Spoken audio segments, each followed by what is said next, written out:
just about underway. What strikes me about this game is how realistic it is. I've seen Darius Kasparaitis do this to literally hundreds of weaker men. All men are weaker than Darius Kasparaitis. I'm going to go out on a limb here, Undertoads. I'm going to say if it happens in NHL HITZ 2002, it probably happens in real life. I mean, I've seen Mario Lemieux bury shots like this more times than I can remember. And although I've never seen him on fire, I'm going to give NHL HITZ 2002 the benefit of the doubt. If anyone can spontaneously combust while playing hockey and not melt the ice, it's Le Magnifique. Number 66 in your program, number 66,000 on your thermometer. Although the series only lasted 3 years, the NHL HITZ games were undeniably fun, and this is where they dropped the puck. NHL HITZ 2002 was Midway's hockey alternative to its NBA Jam and NFL Blitz games. Play score! This one is for the books. Fast-paced and simplified versions of their respective sports that sacrifice realism for more accessible, arcade-like gameplay. And smashing people through the glass. Throwing the puck. A big hit by Kasparaitis. But, like its basketball and football-based cousins, NHL HITZ is more than just some violent perversion of the sport.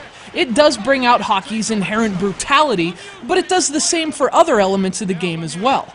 This is a caricature of hockey, and while it's often barbaric, it also exaggerates the speed, power, and even artistry for which the game is also known. NHL HITZ 2002 is a game of 3-on-3 hockey in which you can shoot, you can pass, and you can check. It boils hockey down to those fundamental elements, leaving things like rules and penalties back at the blue line. NHL HITZ is simple, fast, and fun. An excellent translation of old-time hockey to the language of the arcade, so to speak.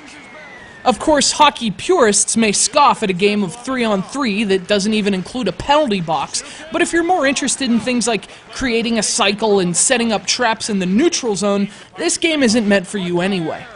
I mean, come on, lighten up, Jacques Lemaire.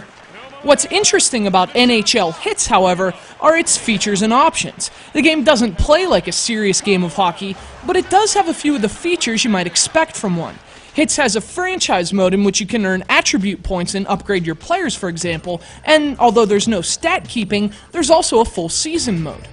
And perhaps the coolest feature in HITZ is its system of credits. The better you play, the more game credits you earn. And you can use them to buy everything from gimmicky new arenas like pirate ships to additional jerseys for every team in the game. Vintage NHL uniforms dating back almost a century are included. It's great that HITZ includes those kind of features for die-hard hockey fans, along with more than enough over-the-top stuff as well. Whether you're collecting pieces of NHL history, or creating your own ridiculous hockey team based on life-sucking extraterrestrial jellyfish, there's a terrific balance between the serious and the silly in this game. And to me, along with the great multiplayer appeal, that's what makes it so much fun to play. In fact, we have to send thanks to Nick from Arizona, the awesome Undertoad who donated this one to us for review. You seriously made our week, Nick. This is all we've been playing here at the Underwater Base, so huge thanks. Although its 2003 successor is widely considered the shining moment of this short-lived series, NHL HITZ 2002 is a very entertaining game in its own right. It's kind of like the NES classic ice hockey, only on 6th generation steroids. If that doesn't make you want to drop the gloves with NHL HITZ 2002, you might want to check your gaming pulse, eh? Lemieux! They score!